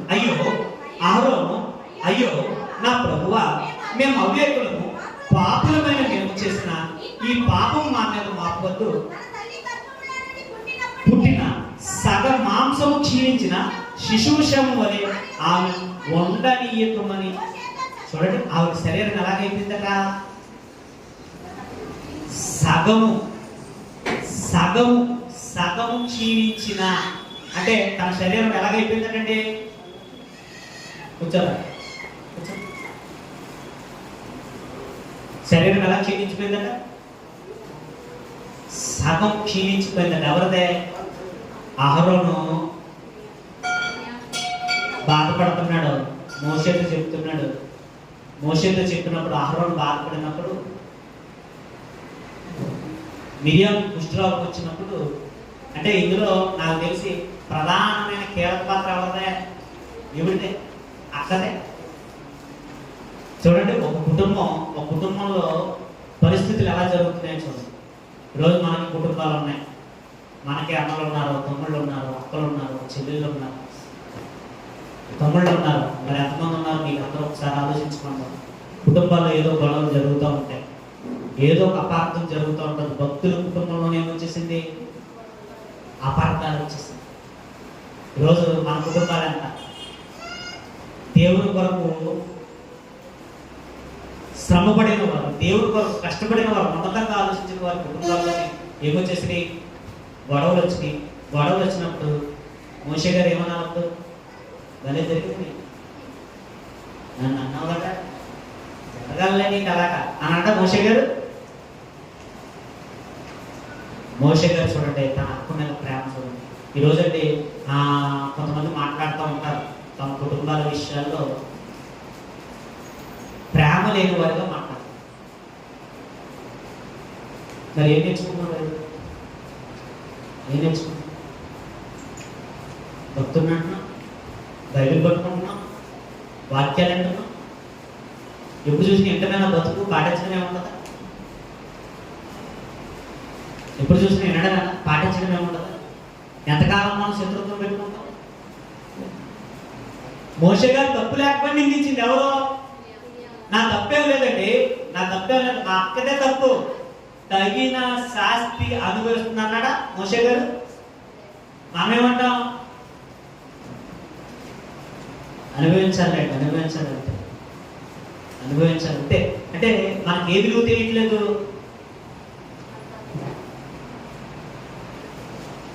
ఈరోజు కట్టుకున్న భార్య విలువ తెలియని మూర్ఖులు, కట్టుకున్న భర్త విలువ తెలియని మూర్ఖులు, తోడబుట్టిన అన్నయ్య, తోడబుట్టిన తమ్ముడు, చెల్లి, అక్క అన్నటువంటి బంధాలకు విలువ ఉందా? ఈరోజు ఉన్నారా లేదా? మీకు అక్కలు, చెల్లెళ్ళు, తమ్ముళ్ళు, అన్నలు ఉన్నారా లేదా? ఈరోజు ఏమనుకుంటున్నావు? ఎవరో కానట్టు పక్కపోతాం, నాకు సంబంధం లేనట్టు మాట్లాడుకోకుండా ఉంటాం. ఒకరి గుమ్మం పెట్టి ఒకరు ఎక్కువ, పరలోక గుమ్మం పెట్టి ఎక్కడ ఇద్దరు చూసుకో. ఆ గుమ్మం పెట్టి నేను ఎక్కనండి, లేకపోతే ఆయన గుమ్మం పెట్టి నేను ఎక్కనండి. ఎత్తలో కలిపి ఎక్కరు పరలోకం, ఎత్తలో కలిపి ఎక్కరో చూసుకోండి జాగ్రత్త. ప్రభు గురించి మనం నేర్చుకుంటున్న విషయాలేంటి? ప్రభు మనకు నేర్పిస్తున్న విలువలేంటి? శత్రువునే క్షమించమన్నాడు నీ దేవుడు, నా దేవుడు. శత్రువుని క్షమించమన్నాడు, శత్రువుని. ఈరోజు తోడబుట్టినటువంటి అంటే ఒకే ఉదరం పుట్టి ఒకే ఉదరాన్ని పంచుకున్నటువంటి మనం ఏం చేసుకోలేకపోతాం. దేవుడు బంధాలకు విలువనమ్మని చెప్పాడు, బంధాలకు విలువనమ్మని చెప్పాడు.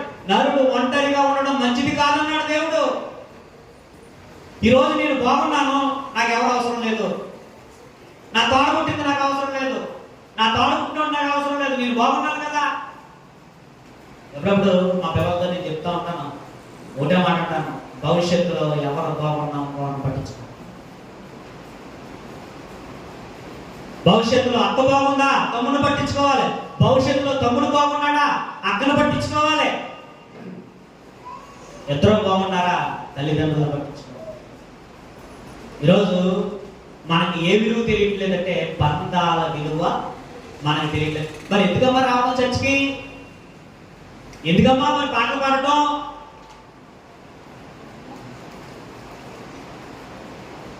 ఈరోజు నీ అత్తగారు లేకపోతే నీ మొగుడు ఉన్నాడా? నీ అత్తగారు లేకపోతే నీ మొగుడు ఉన్నాడా? నా మొగుడు అంటావు. నీ మొగుడు కాకముందు ఎవరు కొడుకు? ఆవిడ కొడుకు. నీ మొగుడు కాకముందు ఆవిడ కొడుకు, ఆ మొగుడు నీ మొగుడే, నీ మొగుడే, నా భార్య, నీ భార్య, నీ భార్య కాకముందు వాళ్ళ కూతురు. నాకు అవసరం లేదనుకుంటున్నావు కదా, నాకు బంధాలు అవసరం లేదనుకుంటున్నావు కదా, ఈరోజు నేను బాగున్నాను అనుకుంటున్నావు కదా. ఈరోజు కొంతమందికి వాడల అవసరం, కొంతమందికి బిడ్డల అవసరం లేదు, కొంతమందికి భర్త అవసరం లేదు, కొంతమందికి భార్య అవసరం. ఈరోజు భార్య భర్తల బంధాల గురించి కూడా చాలా భయంకరమైనటువంటి వార్తలు మనం ఉంటాం. ఈ మధ్యకాలంలో నా అనుభవంలో ఒక మాట చెప్తుంది. ఎందుకు ఫోన్ చేస్తారో తెలియదు, 4 సార్లు 5 సార్లు వస్తాం. భర్త పర్మిషన్ లేకుండా, అంటే మన వాళ్ళు ఎవరన్నా నాకు ఫోన్ చేయరు. ముక్కు మొహం తెలియదు ఎవరైనా చేస్తారంటే, మన ముక్కు తెలియదు, మన మొహం తెలియదు, అవతల పక్క వ్యక్తి ఎవరో మనకు తెలియదు. తెలియనప్పుడు మనకు ఫోన్లు అవసరమా? ఈరోజు పని పాట లేకుండా ఉండి, పని పాట లేకుండా ఉండి ఇంటికాడ భర్త కష్టపడి వస్తుంటే ఎవరికి ఫోన్ చేస్తున్నారు?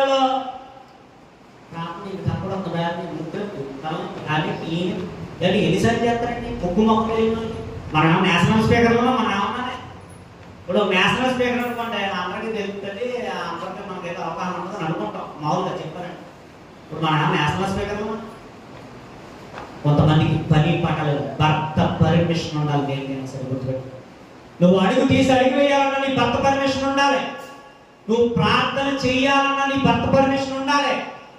పాస్టర్ గారికి చేసినా సరే నీ భర్త పర్మిషన్. నువ్వు అడుగు తీసి అడుగు వేయాలంటే నీ భర్త పర్మిషన్ ఉండాలి. నీ ఇష్టాలు, నీ అభిప్రాయాలు ఏవైతే ఉన్నాయో ఆ అభిప్రాయాలు, ఆ ఇష్టాలు ఎవరితో పంచుకోవాలి? నీకు సీక్రెట్ లైఫ్ అంటూ ఇంకోటి నువ్వు తెరచిన పుస్తకం అవ్వాలి. నీ భర్త వస్తున్నప్పుడు నువ్వు కంగారు పడకూడదు, నీ భార్య వస్తున్నప్పుడు నువ్వు కంగారు పడకూడదు. సెల్ ఫోన్ తీసుకుంటుంటే వద్దు వద్దు, సెల్ ఫోన్ అలా ఉంచు, తర్వాత తీసుకుంది కానీ తర్వాత ఏం చేస్తున్నావు? ఎందుకు సీక్రెట్ లైఫ్ మెయింటైన్ చేస్తున్నావు? నీ భర్త తెరిచిన పుస్తకమై ఉండాలి, నీ భార్య తెరిచిన పుస్తకమై ఉండాలి. ప్రతిదానికి లాక్లే. వాట్సాప్కి లాక్కు అండ్ ఫోటోలకి లాక్కు. ఏం చేస్తుంది? ఎవరిని మోసం చేయ. ఈరోజు పని పాట లేక భర్తలు విలువ తెలియని భార్యలు ఉన్నారు. కానీ ఇద్దరు కష్టపడితే ఎలా ఉందో చెప్పండి. ఈరోజు భార్య కష్టపడుతుంటే దున్నపోతులాగా, అనకూడదు కానండి. ఏంటి నీ భార్య కష్టపడితే తింటావా అంటే, ఇద్దరు కష్టపడే గురించి నేనేమంటాను, ఇద్దరు కష్టపడే గురించి నేనేం మాట్లాడను. ఊరపందిలాగా ఇంటికాడు ఉంటే నీ భార్య కష్టపడితే నువ్వు తింటావా? సిగ్గులేదు. ఆవిడ పనికి పోయి రావాలా, నువ్వు ఇంటికాడ కూర్చుంటావా? నీ ఇలా ప్రేమ లేకుండా నువ్వు ఉంటే రేపొద్దున్న ఏమన్నా పెడదారి పెడితే బయటికి వెళ్ళిపోయినప్పుడు ఎవరైనా ఊరుకుంటాడా? నువ్వు ఇక్కడ దున్నపోతలో పడుకుంటే తింటే బయటికి వెళ్ళిన వాడు ఎవరైనా ఊరుకుంటాడా? ఈరోజు సమాజం బాగుందా? నీ భార్య బయటికి వెళ్తే క్షేమంగా ఉంటుందని నువ్వు అనుకుంటున్నావా? పరిస్థితులను బట్టి ఎందరో కష్టపడ, తప్పులేదు. పని సాగుతుందా? ఇంట్లో పనులు ఎవరు సరిపెట్టుకోవాలి? భార్య సరిపెట్టుకోవాలి. పరిస్థితులను ఒకరినొకరు అర్థం చేసుకుంటూ కుటుంబం కొరకు ఒకరినొకరు ఏం చేయాలి? ఇద్దరు కుటుంబాన్ని గురించి అవగాహన కలిగి ఇద్దరు కష్టపడి పని చేసుకోవాలండి. కరోనా టైంలో వ్యాపారం మొత్తం దెబ్బతీసింది. ఆ టైంలో కూరగాయలకు కూడా డబ్బులు తీరు. నేను వద్దు అంటూ నేర్చుకున్నాను మిషన్. నేను వద్దనేమండి, ఎంతో 10 రూపాయలు 20 రూపాయలు 30 రూపాయలు అంత కష్టపడతాను. ఆవిడ కష్టం కరోనా టైంలో అన్ని సంవత్సరాలు మనం వెళ్ళినా ఏ సంవత్సరం కేవలం అయిపోయిందా పని. తర్వాత దేవుడి దయ వల్ల కరోనా నుండి బయటపడడం, మళ్ళీ వ్యాపారం దేవుడి దయ వల్ల మళ్ళీ అభివృద్ధి చెందింది. మరలా దేవుడు ఇక్కడ నడిపించాడు. ఇప్పుడు భర్త పడిపోతే ఎవరు నిలబెట్టాలి? ఒకవేళ భార్య పడిపోతే ఎవరు నిలబెట్టాలి? ఆ అది రోగం కావచ్చు, అది అప్పు కావచ్చు, ఇద్దరు కలిసి బాధ్యతగా ఉండాలి. ఈరోజు భార్యకి సీక్రెట్ లైఫ్, భర్తకి సీక్రెట్ లైఫ్. లాక్ వేసేసుకుంటున్నారు ఫోన్లకి. ఎందుకు వేసుకుంటున్నావు లాక్లు? నీ భర్తకి తెలియకుండా నీకు లాక్ ఎందుకో, నీ భార్యకి తెలియకుండా నీకు లాక్ ఎందుకు? నీకెందుకు సీక్రెట్ లైఫ్? అవసరం లేదనుకుంటున్నావు కదా. పడిపోతే నిలబెట్టడానికి దేవుడు బంధాలు ఇచ్చాడు, తన్నడానికి కాదు. భార్యను తన్నడానికి కాదు, భర్తను తన్నడానికి కాదు, అన్నదమ్ములు తన్నుకోవడానికి కాదు, ఒకరినొకరు తన్నుకోవడానికి కాదు. పడిపోతే ఇంకొకరు ఏం చేయాలి? నిలబెట్టాలి. అందుకు ఇచ్చాడు దేవుడు బంధాలని. గుర్తెట్టుకోండి, నరుడు ఒంటరిగా ఎందుకు ఉండకూడదు తెలుసా? ఒకడు పడిపోతే ఇంకొకరు ఏం చేయాలి? ఆ రోజు అమ్మమ్మ పడిపోతే ఎవరు కూడా పడిపోయాడు? నిలబెట్టవలసినటువంటి ఆదాము. భార్య పడిపోతే నిలబెట్టవలసినటువంటి ఆదాము, ఆయన కూడా పడిపోయాడు. కానీ దేవుడు ఎందుకు ఇచ్చాడు తెలుసా? ఒకరి బంధాలు ఒకరు నిలబెట్టుకోవడానికి భార్యని ఇచ్చాడు. వివాహము అన్ని విషయాల్లోనూ గొప్పగా ఉండాలి. నీ భర్త కష్టాల్లో ఏం తెచ్చావు? చచ్చినోడు ఏం తెచ్చావురా? ఒక ఆవిడ ఏం తెచ్చావురా? నీ సంపాదన ఎంతరా? ఎందుకురా నీకు వెళ్ళి, నీకు ఎందుకురా పిల్లలు అంత? ఒక ఆవిడ మబ్బుడు. నువ్వేమి ఇచ్చేవేటమ్మా? నువ్వేం తెచ్చేవేటి? కొంతమందికి అనకాలం ఉండదు, కానీ అలాగేటంటే పొగరు. దేవుడు అంటాడు, ఇద్దరు ఉభయుల కష్టము చేత మంచి ఫలము. ఈరోజు కుటుంబంలో ఒకరు కష్టపడుతుంటే మిగిలిన వాళ్ళు అంతా తింటారు. ఈరోజు కొంతమంది తల్లులు బయటికి వెళ్ళి పని చేస్తుంటే పీకల దాకా తాగి వాళ్ళు ఉన్నారు. కొంతమంది భర్తల విలువ తెలియదు, కొంతమందికి భార్య విలువ తెలియదు, కొంతమందికి ఏమో పిల్లల విలువ తెలియదు. పిల్లల విలువ తెలియకుండా పీక నొక్కి సరిపెడుతున్నారు. ఈరోజు వాళ్ళకున్న సుఖాల కోసం, వాళ్ళకున్న శరీర సుఖాల కోసం ఈరోజు ఎవరు అడ్డమైపోయారు? అడ్డం వస్తే భర్తను కూడా చంపేస్తున్నారు, అడ్డం వస్తే పిల్లలను కూడా పీక నొక్కి చంపేస్తున్నారు. ఒక ఆవిడ మూర్తిలో పాడేసింది పిల్లలను. బంధాలకు ఉన్న విలువ ఇదా? పిల్లల పట్ల చూపించవలసిన ప్రేమ. వాళ్ళకు ఉన్నటువంటి కామ కోరికలు తీర్చుకోవడానికి కట్టుకున్న భర్తలకు విషం పెట్టేస్తున్నటువంటి భార్య ఉన్నారు. కళ్ళు కప్పి భర్త ఎప్పుడు వెళ్ళిపోతాడా, ఎప్పుడు బయటికి పోతాడని అనకూడదు. కానీ ఇంకొకడు ఉన్నాడు, ఆడికి ఫోన్ చేసి రమ్మనే దౌర్భాగ్యమైన దరిద్రమైనటువంటి స్త్రీలు ఈరోజు సమాజంలో మనకు కనబడుతున్నాం. యేసుక్రీస్తు వారు మాట్లాడుతూ ఎలాంటి వాళ్ళ గురించి ఒక మంచి మాట్లాడాడు. ఏమనంటే, యోహాను గారు రాసిన సువార్త, మళ్ళీ ఒకసారి యోహాను గారు రాసిన సువార్త 13వ అధ్యాయం, యోహాను గారు రాసిన సువార్త 13వ అధ్యాయం 18వ ఒకసారి. యోహాను గారు రాసిన సువార్త 13వ అధ్యాయం 18వ వచనం.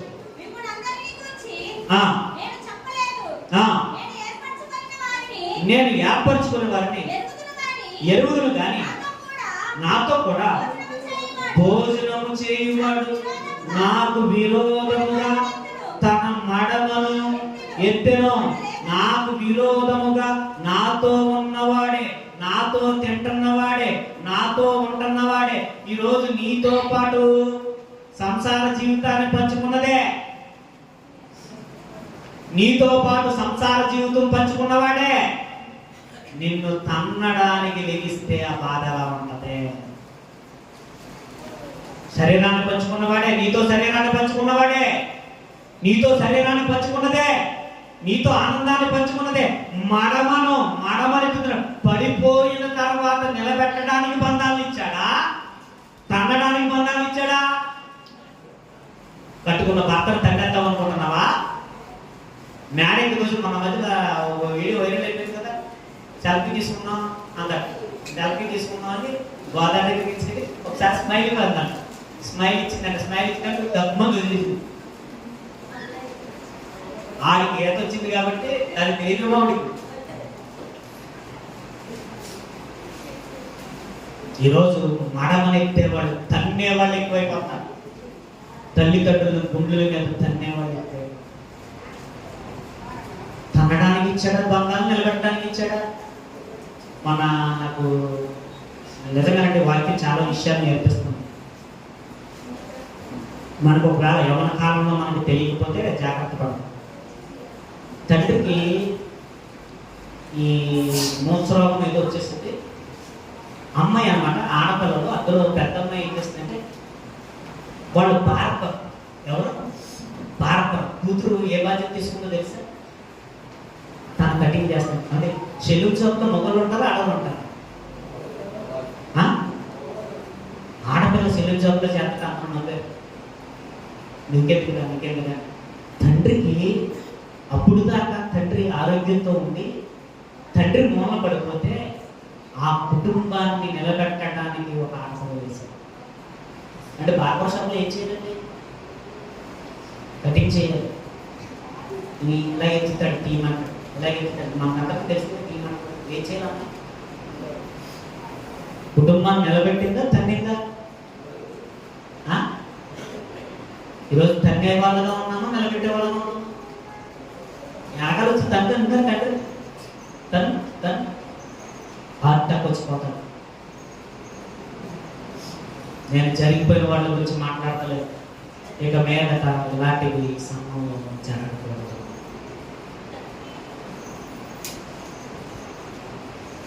శుద్ధిమంతుడైతే నీ భర్త హార్ట్ అటాక్ వచ్చిపోతాడు. ఏమైనా మెసేజ్లు పెట్టామనుకో, నీ భర్త గుడ్డాన్ని సత్తాడు, లేకపోతే నిన్నే సత్తాడు. మూర్ఖుడు అనుకో చంపేస్తాడు, చాలాకాయ బంతిలో వేసిపోతాడు. అంతే కదా. ఈరోజు నీకు నీ భర్త కట్టుకున్న భర్త విలువ తెలియకపోతే, నీ భర్త రోషం కలవాడైతే బంతిలా ఎగరగొట్టేస్తాడు తలకాయ, బంతిలా వేసిపోతాడు తలకాయ. లేదా ఆడే దూచేస్తాడు. ఇందులో ఇటు తల్లిదండ్రుల పరుగు పోవాలి, అటు అత్తమామల పరుగు పోవాలి, ఇటు నీతో ఉన్న వారి పరుగు పోవాలి. ఒకవేళ సంఘంలో ఆడే జరిగితే సంఘం పరువు కూడా పోవాలి. ఈరోజు నిలబెట్టడానికి ఉన్నామా, పడగొట్టడానికి ఉన్నామా? పడిపోయిన వ్యక్తుల్ని నిలబెట్టడానికి మనం ఉన్నామా, తన్నడానికి ఉన్నామా? భర్తను తన్నుతున్నావా, నిలబెడుతున్నావా? భార్యను తన్నాలనుకుంటున్నావా? భార్యకి ఏదో అనారోగ్యం వచ్చింది, మౌనం నడిపోయింది, ఎవరు చూసుకోవాలి? చంటి పాపలా చూసుకోవాలి. ఒకవేళ భార్యకి అనారోగ్యం వచ్చింది, ఎలా చూసుకోవాలి తెలుసా? నీ భార్యని చంటి పిల్లలా చూసుకో. ఎందుకు ఇచ్చాడు బంధాన్ని ఈరోజు దేవుడు మనకి? చూడండి ఆ బంధాలు ఎంత బాగున్నాయి చూడండి. ఆ కుటుంబంలో యోగేబేలు అమరాం కుటుంబంలో బంధాలు ఎంత బాగున్నాయి చూడండి. ఆ సహోదరులు ఆ ముగ్గురు బంధాలు ఎంత బాగున్నాయి చూడండి. ఆ కుటుంబంలో ఉన్నటువంటి ముగ్గురు భక్తుల జీవితాలు ఎలా ఉన్నాయో మీరు చూడండి.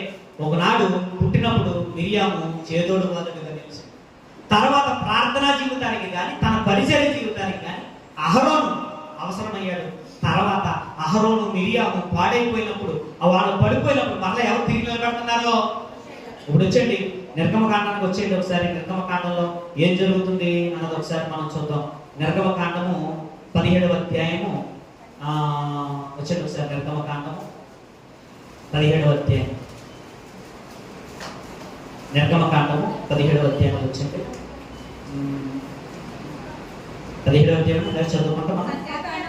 క్షమించండి, సంఖ్యాకాండం 12వ అధ్యాయం వచ్చేది ఒకసారి. సంఖ్యాకాండం చదువు. మోషే గారి గురించి చదువు. మోషే ఎలుగెత్తి, దేవా దయచేసి ఈమెను బాగు చేయమని యెహోవాకు మొరపెట్టాను. అప్పుడు యెహోవా మోషేతో, ఆమె తండ్రి ఆ మొహం మీద 7 దినములు సిగ్గుపడదు కదా, ఆమె పాలెము వెలుపల 7 దినములు ప్రత్యేకంగా ఉండవలను, తరువాత ఆమెను చేర్చుకోవలను. కాబట్టి మిరియాము 7 దినములు పాలెము వెలుపనే గడిపెను. మిరియాము మరలా చేర్చబడి వరకు జనులు ముందుకు. చూడండి, మిరియాము గారు పడిపోయినప్పుడు ఎవరు నిలబెడుతున్నారో? ఈ బంధాలు ఎందుకు చెప్పండి? అన్న ఎందుకు, చెల్లి ఎందుకు, అక్క ఎందుకు, తమ్ముడు ఎందుకు చెప్పండి? బంధాలు ఎందుకు చెప్పండి? అర్థమవుతుందా? మీ కుటుంబాల్లో అన్న చెల్లి ఉన్నారు లేదా? భార్య భర్తలు ఉన్నారు లేదా? తల్లి బిడ్డలు ఉన్నారు లేదా? బంధాలు ఎందుకు ఇచ్చాడు దేవుడు? పడిపోయిన వారిని ఏం చేయాలి? ఇప్పుడు ఈరోజు సహోదరుడు మాట్లాడాడు, ఇప్పుడు నిలబడి చాలా కాలం నిలబడ్డాడు, మళ్ళీ పడిపోయి మళ్ళీ నిలబడ్డాడు. మరలా అతను నిలబడి ఉండాలని అంటే ఎవరు బాగుండాలి? కుటుంబం బాగుండాలి, హరిసేవుడు బాగుండాలి, కోటేశ్వరి బాగుండాలి, తను కట్టుకున్న భార్య బాగుండాలి.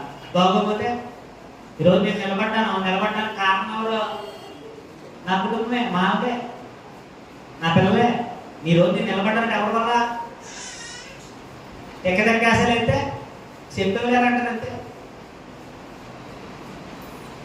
రోజు బాబు నిలబడ్డాడు అనుకుందాం, పేరు మామూలు కన్నా కుటుంబం బాగుందనుకో, చెల్లి బాగుందనుకో, పిల్లలు బాగున్నారనుకో, అప్పుడు వీళ్ళంతా బాగున్నారనుకో, ఆ చెల్లి వీళ్ళంతా బాగున్నారనుకో, ఎవరు నిలబడతారు?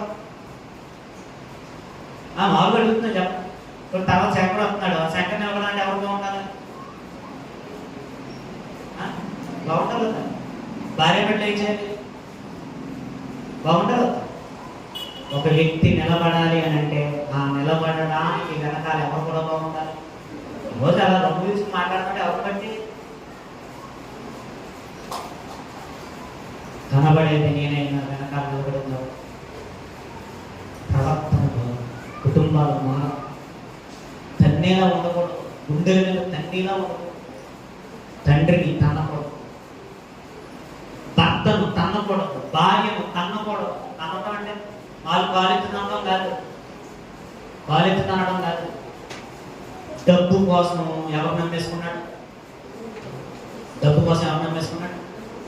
యేసు. నీలో ఏ బలహీనత ఉందో ఆ బలహీనతలన్నీ కూడా నీ కష్టం నీ కుటుంబం కోసమే ఉంది. నీ కష్టం నీ కుటుంబం కోసమే ఉండాలి. నీ కుటుంబం నిలబడడానికి కాకుండా, నీ భర్త నిలబడడానికి కాకుండా, నీ పిల్లలు నిలబడడానికి కాకుండా, ఒకవేళ వేరే మార్గములో మనం ఎవరు వెళ్ళినా అది నిలబెట్టడానికి ఇచ్చిన బంధం కాదు. ఏమవుతుంది? పడగొట్టడానికి, తన్నడానికి తన్నడానికి తన్నడానికి. ప్రియ సంగమా, ప్రియ సహోదరి సహోదరు, ఈరోజు ఈ వర్తమానం నీకు అర్థమైతే బంధాలు దేవుడు ఎందుకు ఇచ్చాడు? బాగా ప్రేమించండి, లవ్ చేయండి. ఎవరినే? భార్య భర్తను మాత్రమే ప్రేమించవలను, భర్త భార్యను మాత్రమే ప్రేమించవలను. ఇరువురు తప్ప ఇరువురి మీద వేరే వారికి ఆ దేహం మీద ఏమి లేదు, అధికారము లేదు. ఒకవేళ అధికారం ఇస్తే వాళ్ళని తగినట్టే. గుండెల మీద తనకండి, వెనక్కి తిరిగిన తర్వాత తనకండి. మన ఆవిడ ఏం చేసిందంటే జ్యూస్ తాగినాను, జ్యూస్ తాగేసాడు, ఒక ప్రేమ తెచ్చింది. ఆ జ్యూస్లో ఏం కలిపి ప్రేమించి మరణాలు చూడు ఎంత దరిద్రమో చూడండి. ప్రేమించి ప్రేమించి ఆల్రెడీ ప్రేమించింది, ప్రేమించి ఆల్రెడీ వేరేవాడు మంచి సంబంధం వచ్చింది. ఆ జాతకం కూడా చెప్పాడు. ఏం చెప్పాడంటే ఆ అబ్బాయి నేను చేసుకున్నాడు ఫస్ట్ నీకేంటి అకౌంట్ అన్నాడట. ఎవడో జ్యోతిష్యం అన్నాక మీరేం కంగారు పడకంటే నేను ఒక ప్లానింగ్ మంది చేస్తానంటే అని ఆగేసింది. ఎవరినే? ప్రియుని రమ్మని ఆగేసింది. రమ్మని ఆగేసి చూస్తారు మధ్య తెచ్చాను నీ కోసం అన్నాడు. మధ్య తెచ్చాను నా బంగారం అనుకున్నాడు. తాగేడు పాపం ఏమైపోయాడు? వాంతులు కప్పుకొని చచ్చిపోయాడు.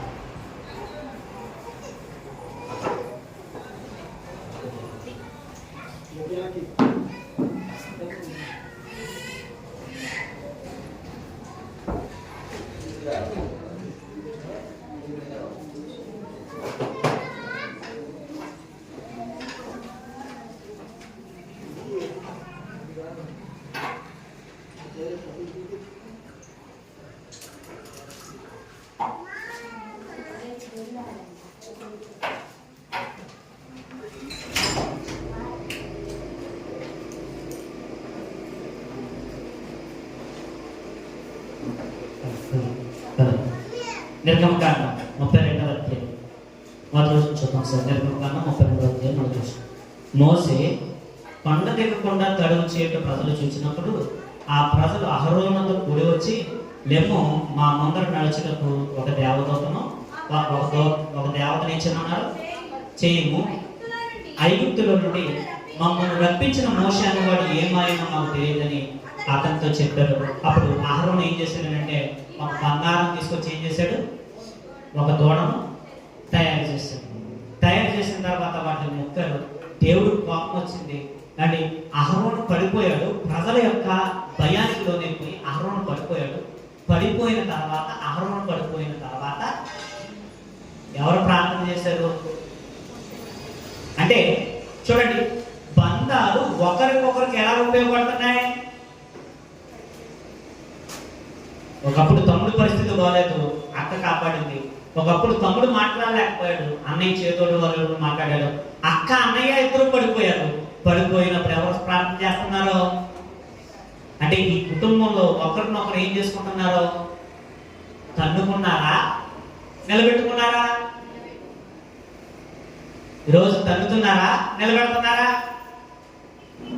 మీరైనా నేనైనా ఆలోచించుకోవాలి. వాక్యం తెలియకపోతే పొరపాట్లు చేస్తాం. అందుకే దేవుడు మనకి ఏమి ఇచ్చాడంటే వాక్యాన్ని ఇచ్చాడు. మన కుటుంబాలు ఎలా ఉండాలో, కుటుంబ విలువలు తెలియాలంటే మనకేముండాలి? వాక్యం ఉండాలి. ఈరోజు రేపన్న రోజు నువ్వు బాగుండొచ్చు, మా చెల్లెని వదిలేదు, ఏం పర్లేదు, అని చెల్లెని వదిలేదు, అక్కను వదిలేదు, తమ్ముడిని వదిలేదు, మీ ఇంటికి వెళ్ళకం, ఇలాంటి దిక్మాలు మాట్లాడు దవడకొట్టు రాడగొట్టేస్తాడు దేవుడు.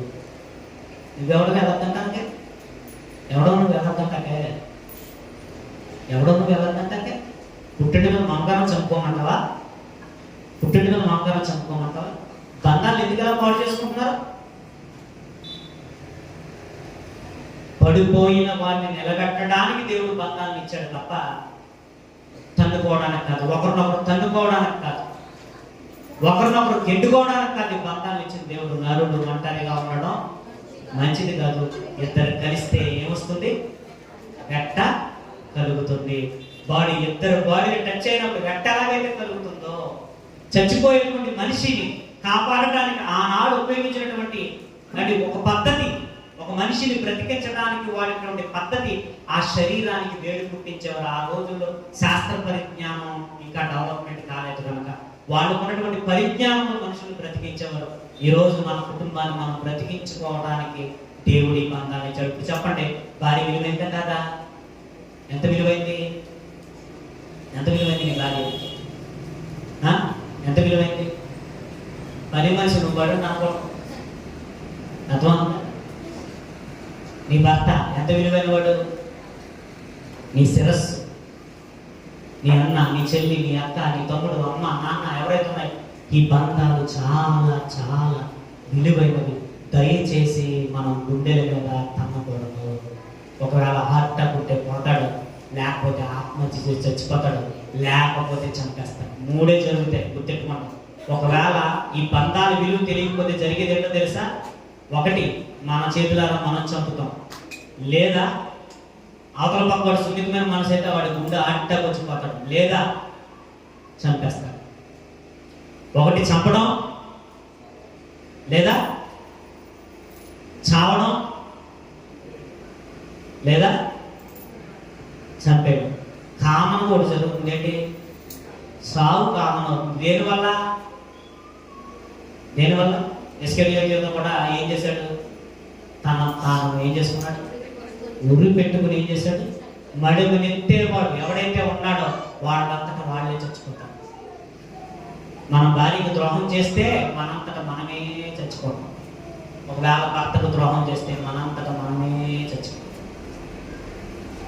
ఒకవేళ బంధాల విలువ తెలియకపోతే చంపటాలు, చావటాలు ఎన్నెందుకు జరుగుతున్నాయంటే ఈరోజు ఏ విలువ తెలియట్లేదు. అందుకే ప్రసంగి గారు మాట్లాడుతూ, చివరిసారిగా మనం ముగించుకునే ప్రయత్నం చేద్దాం. ఆ ప్రసంగి గారు మాట్లాడుతూ, మీకు అర్థమైంది కదా, ఇప్పుడు దాకా ఎవరి జీవితాలు తీసుకున్నాం మనం? మోషే, అహరోను, మిరియాము. మిరియాము ఎలా ఉపయోగపడింది? చిన్నతనంలో ఉపయోగపడింది. తర్వాత పరిచర్యలో కూడా ఎర్ర సముద్రం విడిపోయినప్పుడు ఏం చేసింది? పాటలు పాడిందా లేదా? స్త్రీకి ఒక ప్రవక్తగా, అందరికీ ఒక ప్రవక్తగా నిలబడిందా లేదా? అంటే పరిచర్యలో ఉపయోగపడ్డది, తన చిన్నదానితనంలో ఉపయోగపడ్డది. అలాగే అహరోను గారు కూడా ఉపయోగపడ్డారు. తర్వాత ఇద్దరు పడిపోయినప్పుడు ఎవరు ఉపయోగమయ్యారు? ఈరోజు నాకు అవసరం లేదని మీరు, నాకు అవసరం లేదని నేను అనుకోకూడదు. ఆయన అవసరమేంటి కట్టుకోవద్దు, కానీ మీరు అనుకోకూడదు. ఒకరినొకరు బంధాల విలువ మనం ఏం చేసుకోవాలి? తెలుసుకోవాలి. మీకు ఒక మాట చెప్తానండి. చివరిగా నేను ఒక మాట అయితే చెప్పి నేను ముందు చేస్తాను. కొంతమంది అడ్డా ఉంటారు, వాళ్ళ ఎందుకంటే వెళ్ళేది ఎవరు అవసరం వాళ్ళది. కొంతమందికి కొన్ని పనులు అప్పగిస్తున్నప్పుడు ఎందుకండి అంటారు. ఎవరు అవసరం వాళ్ళకి, వాళ్ళ అవసరం లేదనుకోండి, ఎవరు అవసరం లేదనుకోండి, ప్రభుత్వాలు ఎందుకండి, లేకపోతే నడిపింపు ఎందుకండి, లేకపోతే వాక్యం ఎందుకండి అంటూ ఉంటారు. దయచేసి అనకండి. ఎవరు అవసరం వాళ్ళదే. ఒక కీలకమైన వ్యక్తి ఉన్నంత మాత్రాన మిగిలిన వాళ్ళు అవసరం లేదు అని అనుకుంటే అది కరెక్ట్ అంటారా? చెట్టు ఎంత పెద్దదైనా ఆకులు అవసరమే.